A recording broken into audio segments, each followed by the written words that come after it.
Without a coronavirus relief bill deal by the end of the week, struggling renters face an avalanche of evictions. One CEO says he has a better idea than a second moratorium.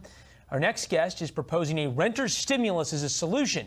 And what about all those restaurant workers who are out of work? He says, well, if we really want to combat the spread of COVID, we should be opening more restaurants. With us now, founder and CEO of Kairos, Ankur Jain. Ankur, good to see you. We appreciate it. We've been told by all these politicians in New York and the governor in California that restaurants are the problem, and you want to open them? Yeah, look, I think there's two issues here. First is, how are we going to stop the spread? And the second is, what are we going to do about the millions of people whose livelihoods are being affected by these shutdowns? Now, look, it's easy to assume that shutting down indoor dining is the answer, but it turns out the data, the science, actually tells us something different, Leland. So if you look at Governor Cuomo's own state data, what we're seeing is that less than 1.5% of the spread is actually... We've talked about that before. 1% of spread comes from restaurants. 75% comes from folks getting together in their homes at Christmas and Thanksgiving and for drinks on Tuesday night. How does opening restaurants stop the spread, though, like you wrote?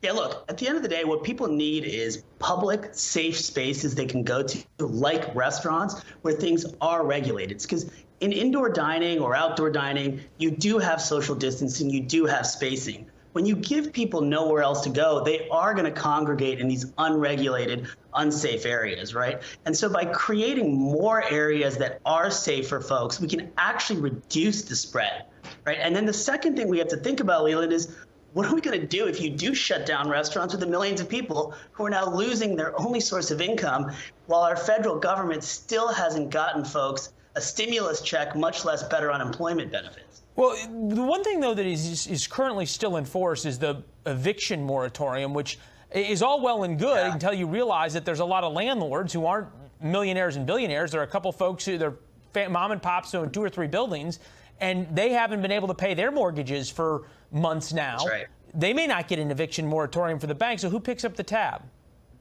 Yeah, so we've been trying to figure out how the private sector can help solve this problem for both renters and landlords, right? Because even though you have an eviction moratorium, renters are actually just building up debt. To your point, the landlords are building up debt. And then the eviction moratorium ends in January, and nobody wants to see hundreds of thousands or millions of people left out to dry.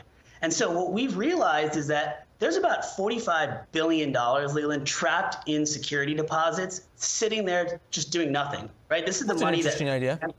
Right, this is the money that landlords take when you move into an apartment to protect you against damages.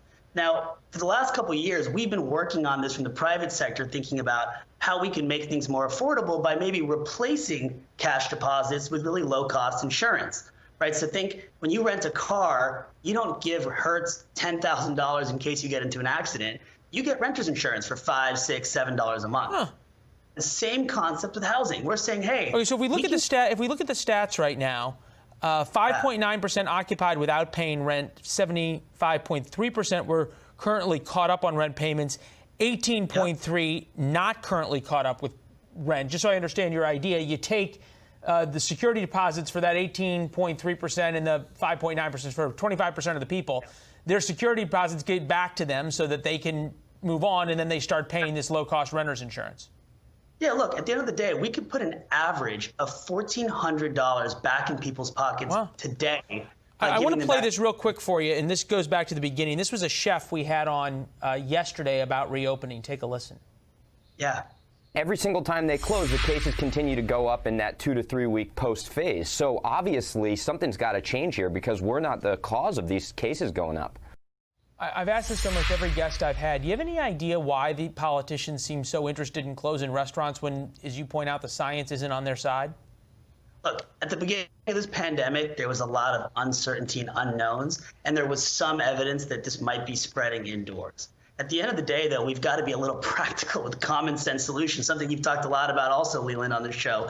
And I think right now the data is showing that the regulations we've put for indoor dining are working.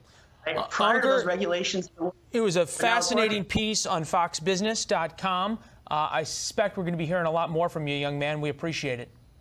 Big things ahead and behind you as well. Welcome to the real world.